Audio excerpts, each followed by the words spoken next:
옛날 같았으면 장자상속이라고 해서 첫째 아이에게 재산을 상속을 했잖아요. 근데 요즘은 장자상속이 아니고 이제 배우자 상속이죠. 배우자에게 본인의 재산을 거의 절반 이상 떼어주는 그런 법들이 있잖아요. 그것이 남자들에게는 엄청난 큰 리스크일 수밖에 없는 거죠. 지금 삼성전자와 하이닉스에 다니시는 분들이 되게 결혼정보회사에서 인기가 많아졌다고 하죠. 그게 좋은 것만은 아닌 게 소위 얘기해서 재산을 나눠야 하는 리스크도 같이 올라갔다라고 볼 수 있는 것이죠. 안녕하세요, 남자TV 이준석입니다. 이전 영상에서는 대충 살자라는 얘기에 대해서 한번 얘기를 했는데 이번에는 결혼에 대해서 한번 얘기를 해보고 싶습니다. 이번엔 마이크를 달고 얘기를 하고 있는데 이전 영상은 마이크를 안 달았기 때문에 어떤 차이가 있는지 여러분들께서 또 평가를 해주시면 좋겠습니다. 결혼도 이제 앞에 찍었던 영상과 조금 일맥상통하는 얘기라고 생각이 드는데요. 결혼을 할 필요가 없어요. 부모님의 압박, 주변에서 친구들이 하나둘 결혼식을 하니까 이제 거기에서 오는 또 압박이 있을 수 있겠죠. 또 여기저기 결혼식을 불려가다 보면 뭔가 결혼식 축의금을 회수해야 된다, 뭔가 그런 압박감도 포함되는지도 모르겠죠. 그런 것들에서 이제 벗어나는 것이 진정 중요하지 않나라는 생각을 하고 있습니다. 저 역시도 뭔가 그랬던 것 같아요. 이제 공중보건의사 시절에 다른 분들이 막 결혼도 하고 결혼이 되게 좋다, 빨리 해야 된다, 그리고 이제 공중보건의사 시절에 결혼을 해야 이제 공무원의 그 혜택, 이제 휴가죠, 휴가. 이제 결혼 휴가도 있고, 그리고 육아휴직 같은 그러한 혜택이 좀 많습니다. 거의 공중보건의사가 군복무를 하는데 37개월이고 되게 길죠. 대신에 또 장점이라고 한다면은 어쨌든 간에 시골에서 근무를 하긴 해도 최전방으로 가지 않는다는 점, 그리고 각종 육아휴직이라든지 육아시간, 이제 신혼여행 같은 휴가를 좀 자유롭게 쓸 수 있는 것. 물론 이제 자유롭게라고 얘기하기에 좀 어폐가 있긴 해요. 왜냐하면 대체 근무자들이 일을 해야 되는 것이기 때문에 이제 그런 것들이 좀 쉽지는 않죠. 어쨌든 간에 그런 얘기들을 주변에서 하다 보면 뭔가 결혼을 빨리 해야 될 것 같고, 이제 결혼을 하면은 행복할 것 같고, 그리고 아기들 사진이 올라오면 되게 귀엽고, 이런 것들에 저도 조금 현혹이 됐는지도 모르겠습니다. 물론 이제 그분들이 행복하지 않다 이런 얘기가 절대 아니고, 그런 것에 좀 강박을 가질 필요가 저는 없다고 생각을 해요. 인연이면 또 만나겠지라는 생각도 어떻게 보면은 합리적인 생각일 수도 있고, 아니면 평생 그렇게 살다 보면은 짝을 못 만날 수도 있겠죠. 짝을 못 만나도 된다, 이런 마인드가 중요한 마인드일지도 모르겠습니다. 그래서 저도 공보이 시절에 짝을 만나려고 했으나 이제 그게 허상이라는 것을 저도 깨달았고, 결혼을 하면 행복할 것이다, 지금 해야 된다, 이런 압박감들이 전혀 좋은 생각이 아니었다라는 생각이 듭니다. 그렇다고 결혼을 해야 될까 말아야 될까라고 생각을 하는 게 나쁜 의미는 아니라고 생각을 해요. 그러한 생각을 가지신 분이 있다면 그러한 생각을 치열하게 해보시는 것도 중요해요. 근데 그러한 생각을 하면서 너무 마음이 괴롭고 소화가 안 되고 머리가 아프고 그럴 필요가 전혀 없다라는 얘기죠. 주변에 결혼하신 분들 얘기를 들어보면 마음이 편하다 이런 얘기를 하잖아요. 마음이 편해야 되는 거죠. 결혼을 해서 마음이 불편하면 안 되는 것이고, 또 혼자 있다고 마음이 불편하면 그것도 안 되는 것이긴 한데 혼자 살아도 상관없다 라고 생각을 하게 되는 것 같습니다. 근데 어떻게 보면 이게 2030 남자들 혹은 지금 40대까지 연령대가 올라가고 있다고 생각을 드는데, 제가 제일 친한 형님도 작년까지만 해도 39이었다가 지금 40살이 되셨는데 전혀 조급하지 않으시고 마음의 여유가 넘치다 보니까 주변에서 여자들이 이제 몰려들죠. 그게 이제 숨긴다고 되는 게 아니고 이제 실제로 그렇게 생각을 해야 되는 것 같아요. 소위 얘기해서 그 짬에서 나오는 바이브다 이런 얘기를 하잖아요. 그러니까 그 정도로 내가 연기를 하고 진짜 연기를 한다라고 하면 엄청 박수를 쳐줄 만하죠. 엄청난 연기자니까요. 근데 보통 사람들은 이제 그런 생각을 실제로 갖고 있지 않으면 이제 밖으로 다 들키게 돼 있습니다. 어쨌든 저 역시도 들어오는 소개가 있으면 다 거절을 하고 있는데, 저번에 어쨌든 연락이 온 그 헤어진 분은 이제 또 지난 정이 있고, 또 제가 보기에 좀 안타까워가지고 좀 이런저런 주제 넘게 조금 충고를 했던 것 같은데, 그 친구한테도 그렇게 똑같이 얘기를 했어요. 여기 좀 앉아서 얘기를 해봅시다. 그 친구한테도 이제 똑같이 얘기를 했어요. 어떤 얘기를 했냐면 너가 되게 조급한 것 같다, 조급해할 필요가 없다, 그리고 결혼을 하면은 되게 행복한 일상을 보낼 수 있을 거라는 생각을 하고 있는 것 같은데, 즉 전혀 그렇지 않다, 이런 식으로 얘기를 해줬습니다. 그 친구가 만 나이로는 이제 27, 28 이런데 한국 나이로 29이 되다 보니까 뭔가 이제 쫓기듯이 좀 생각을 했던 것 같아요. 그러니까 그런 생각을 안 했으면 좋겠다 라고 얘기를 했죠. 이제 물론 이제 그런 얘기도 하고 뭐 현실적인 얘기도 같이 했어요. 이제 여자 나이가 중요하긴 하다, 그래서 갈 거면은 결혼할 거면 빨리 하는 게 맞긴 한데, 근데 한편으로는 또 너무 조급해가지고 지금 굉장히 불안정한 상태에서 잘못된 선택을 할 가능성이 높으니까 어차피 한두 달 조금 느긋하게 생각을 한다고 해서 뭐 인생이 잘못되거나 하지 않으니 한번 좀 생각을 했으면 좋겠다라고 얘기를 했죠. 그리고 뭐 국가적으로 출산율이 떨어지기 때문에 위기다 이런 얘기를 하는데, 그런 얘기는 사실 전혀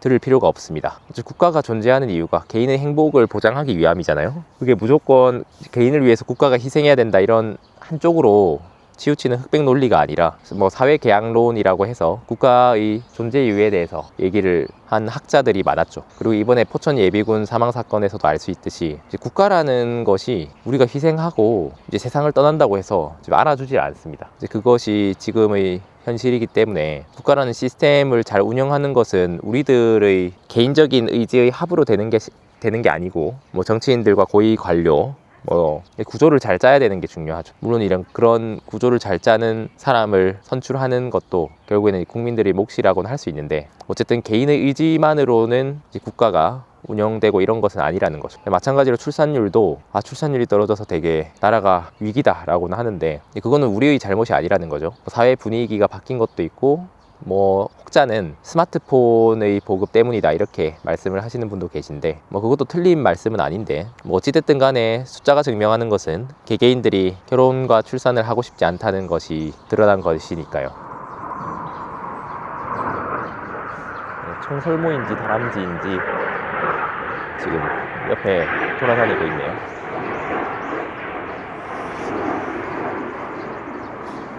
네, 다람쥐인지 청설모인지.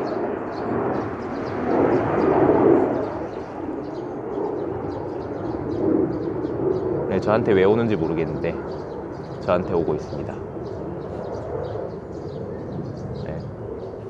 저기 누가 먹다 남은 음료수가 있는 것 같아요. 네, 다시 나무로 올라갈 것 같습니다. 네, 야생동물들은 어떠한 세균과 바이러스를 가지고 있을지 모르기 때문에 이제 만지지 않는 것이 좋죠. 네, 근데 귀엽게 생기긴 했네요. 뭐 어쨌든 다시 말씀을 드리면, 결혼에 조급할 필요가 전혀 없는 것 같다라는 말씀을 드리고 싶습니다. 또 이게 성별에 따라 좀 다를 수는 있다는 생각은 드는데요. 왜냐면은 남자 같은 경우에는 이제 나이와 관계없이 뭐 출산을 할 수 있으니까 뭐 좀 여유를 갖게 되는지도 모르겠는데, 이제 여성의 경우에는 가임기가 좀 정해져 있다고 봐야 되죠. 이제 그런 것들이 좀 차이는 날 수 있겠네요. 뭐 그렇다고 해서 나이 든 남자를 가임기 여성이 좋아하나라는 문제는 또 다른 문제이긴 한데, 일단은 뭐 생물학적으로 보자면 그렇다는 얘기. 특히 남자분들 같은 경우에는 어쨌든 뭐 제 구독자분들도 남자분이 훨씬 많긴 해서 거의 90%가 넘는 분들이 남자분이신데, 뭐 전혀 조급함을 가지지 않아도 된다라는 생각이 듭니다. 그리고 여자분들도 뭐 마찬가지인 것 같아요. 요즘 보면은 뭐 난자를 얼려 놓을 수도 있고, 그리고 늦은 나이에도 결혼을 하시는 분들이 꽤나 많기 때문에 생각보다 난자를 얼려 놓으면 좋은 것 같아요.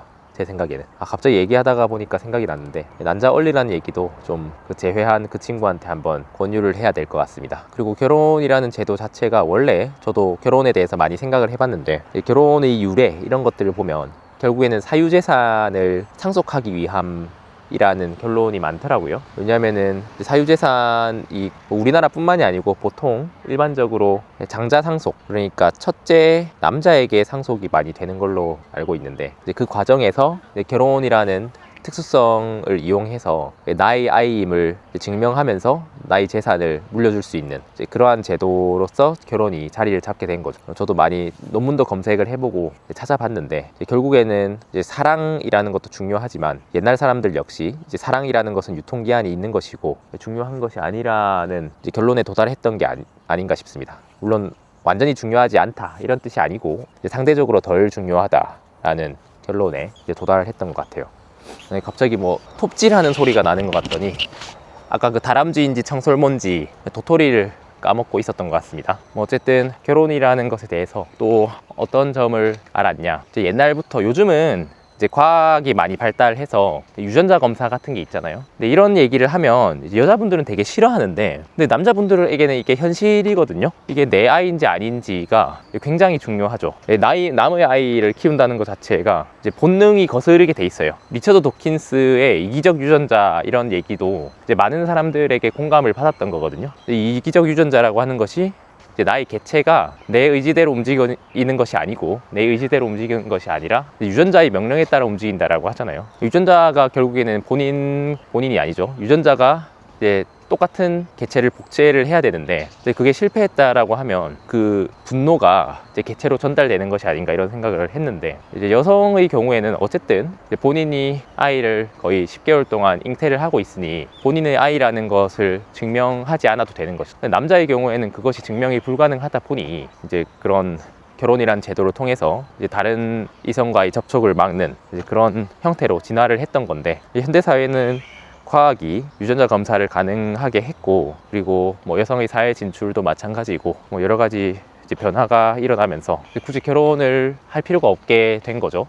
남자 입장에서도 이제 결혼을 해서 얻는 이익이 그렇게 크지가 않고, 옛날 같았으면 장자상속이라고 해서 첫째 아이에게 재산을 상속을 했잖아요. 근데 요즘은 장자상속이 아니고 이제 배우자 상속이죠. 배우자에게 본인의 재산을 거의 절반 이상 떼어주는 그런 법들이 있잖아요. 그것이 남자들에게는 엄청난 큰 리스크일 수밖에 없는 거죠. 애초에 또 결혼을 하거나 연애를 할 때 여자들이 상대방의 직업이나 수입이나 자산을 많이 보잖아요. 지금 삼성전자와 하이닉스에 다니시는 분들이 되게 결혼정보회사에서 인기가 많아졌다고 하죠. 그게 좋은 것만은 아닌 게, 소위 얘기해서 재산을 나눠야 하는 리스크도 같이 올라갔다라고 볼 수 있는 것이죠. 네. 어쨌든 여러 가지 리스크, 그리고 나의 행복, 스트레스, 여러 가지 면을 봤을 때 결혼이라는 것이 뭐 전혀 이득이 되지 않고,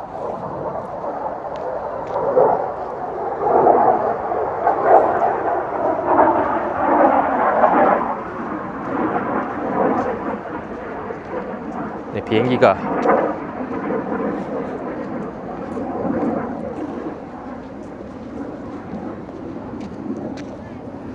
네, 결혼이란 것이 뭐 전혀 이익이 아니고 그냥 편안하게 생각을 하다가 뭐 하게 되면 하는구나, 안 하게 되면 안 하는구나, 이제 이렇게 생각을 하는 것이 좋다라는 결론에 이르렀습니다. 네, 어쨌든 오늘은 집 앞에 있는 공원에서 돌아다니면서 뭐 다람쥐도 보고 좀 쉬어가는 코너로 이런저런 지금 30대, 40대, 20, 40대들이 하고 있는 그런 고민들 같이 나눠봤으면 좋겠다는 생각으로 이제 영상을 찍어봤습니다. 네, 저는 이렇게 이제 집에 갈 거고요. 또 새로 산 마이크와 카메라를 한번 좀 테스트 해보고자 찍은 것도 있습니다. 네, 여러분들의 생각은 어떠하신가요? 뭐 결혼, 인생 이런 것들에 대해서 댓글로 남겨주시면 감사하겠습니다. 다음에 또 뵙겠습니다.